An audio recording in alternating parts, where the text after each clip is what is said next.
여러분, 오늘 낸 세금, 내일 낼 세금. 여러분이 힘들게 번 돈이 지금 이 순간에도 허공으로 날아가고 있다는 사실 알고 계십니까? 지자체들이 지역 경제를 살리겠다며 호언장담하며 시작한 사업들이 정작 완공 후에는 적자투성이의 애물단지로 전락하는 사례가 한두 번이 아닌데, 진짜 기가 막힌 건 이런 엄청난 예산 낭비를 저지르고도 책임지는 사람은 단 한 명도 없다는 점입니다. 왜 이런 일이 반복되는지, 그리고 그들은 어떻게 법망을 피해가는지, 오늘 영상에서 그 실체를 낱낱이 파헤쳐볼 예정이니 끝까지 시청해주시고 우리 세금을 지키는 이 싸움에 동참해주신다면 구독과 좋아요로 힘을 보태주시기 바랍니다. 요즘 뉴스를 보면 참 기가 막힐 노릇인데,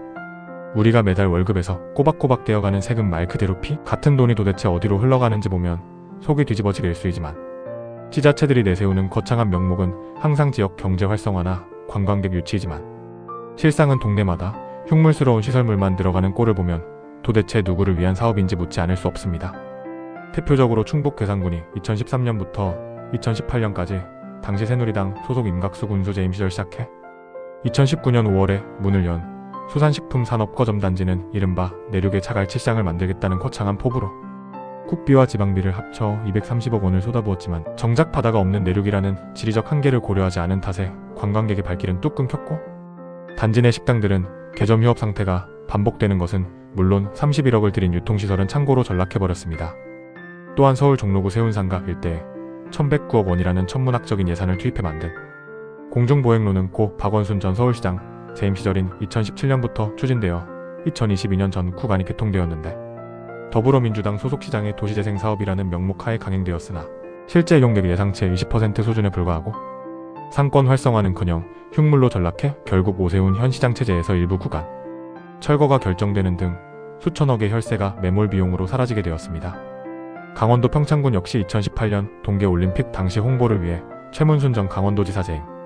시절 더불어민주당 7억 4천만 원을 들여 수호랑과 반다비 조형물을 전국 59곳에 설치했으나 올림픽이 끝나자마자 관리 주체가 불분명해져 녹이 슬고 방치되는 등 대회 유산 관리에 큰 허점을 드러냈고, 이외에도 성공 개최를 자축하겠다며 24억 원을 투입해 열린 국민감사대 축제는 관객보다 출연진과 스태프가 더 많다는 조롱을 받으며 대표적인 선심성 예산 낭비 사례로 꼽혔습니다. 더 화가 나는 지점은 이런 말도 안 되는 예산 낭비가 터져나와도 정작 책임지는 사람은 아무도 없다는 사실인데, 보통 이런 사업들은 지자체장이 자신의 임기 내에 눈에 띄는 치적을 쌓으려고 무리하게 추진하는 경우가 태반이고, 그 과정에서 수요 예측을 일부러 뻥튀기 하거나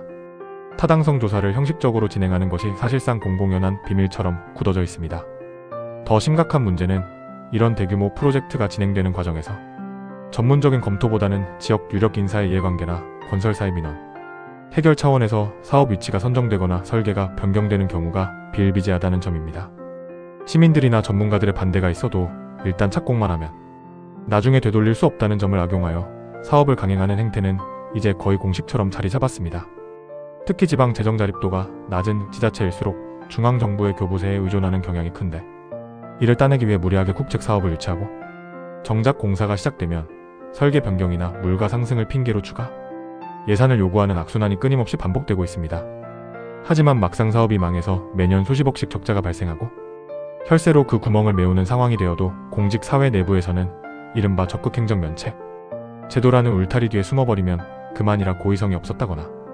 열심히 하려다 보니 발생한 실수라는 말 한마디면 모든 책임에서 자유로워지는 구조를 취하고 있습니다. 일반 직장인들은 업무에서 작은 실수 하나만 해도 징계받고 문책당하기 일쑤인데, 어떻게 공적인 예산을 수백억 원씩 날려버린 사람들은 아무런 불이익 없이 다음 선거를 준비하거나 승진을 거듭할 수 있는지 도무지 납득이 가지 않으며, 이것이야말로 우리 사회에 뿌리 깊게 박힌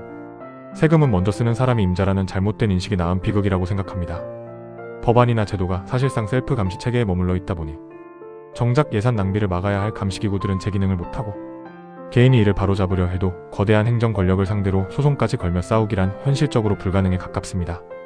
결국 우리는 매번 언론을 통해 이런 혈세 낭비 뉴스를 접하며 분노하지만 그뿐이고, 정작 이런 사업을 주도했던 인물들이 나중에 어떤 평가를 받는지조차 잊어버리는 것이 현실인데, 우리가 더 이상 이런 무책임한 행정을 방관해서는 안 되며, 이제는 누가 이런 낭비 사업을 기획하고 승인했는지 그 명단을 투명하게 공개하고 그 결과에 따른 책임을 묻는 강력한 장치가 마련되어야 합니다.